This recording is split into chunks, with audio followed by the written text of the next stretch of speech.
In the quiet English village of Woolpit, sometime during the 12th century, an extraordinary story was said to have unfolded, one that has survived for more than 800 years. According to medieval chroniclers, local villagers discovered two frightened children near ancient wolf pits on the edge of the village. Their appearance seemed unlike anyone the villagers had ever seen.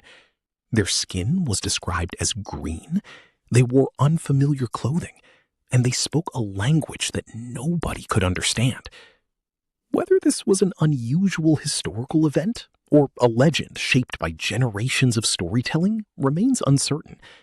But the tale of the Green Children of Woolpit would become one of medieval England's most enduring mysteries. The villagers brought the children to safety and tried to care for them. They offered bread, meat, cheese, and milk, but the children refused every meal. Days passed before they finally accepted food after discovering fresh broad beans still inside their pods. According to the chronicles, this became their first proper meal.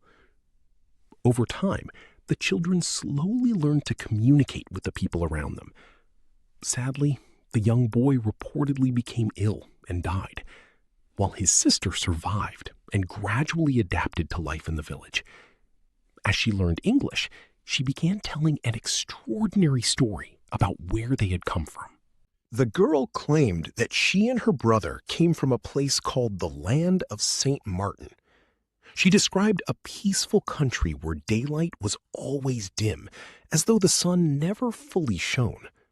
She said they had been tending livestock when they heard the sound of distant bells, wandered into a cave, and after walking through darkness, suddenly emerged into a bright and unfamiliar land, the English countryside.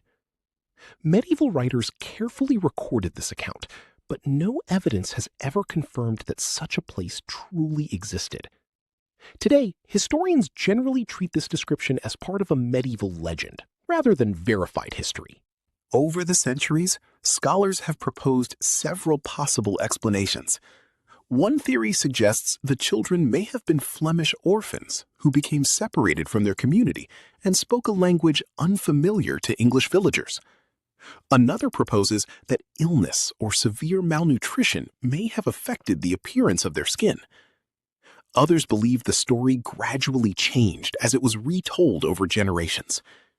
While these ideas offer possible answers, none has been proven. The surviving medieval chronicles remain the primary source, leaving many questions that history cannot fully resolve.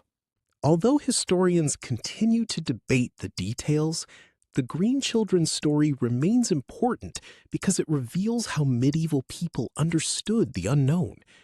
During the 12th century, unusual events were often interpreted through religion, folklore, and local tradition, rather than modern science. The legend also reminds us that real historical records sometimes preserve stories that blur the line between fact and imagination.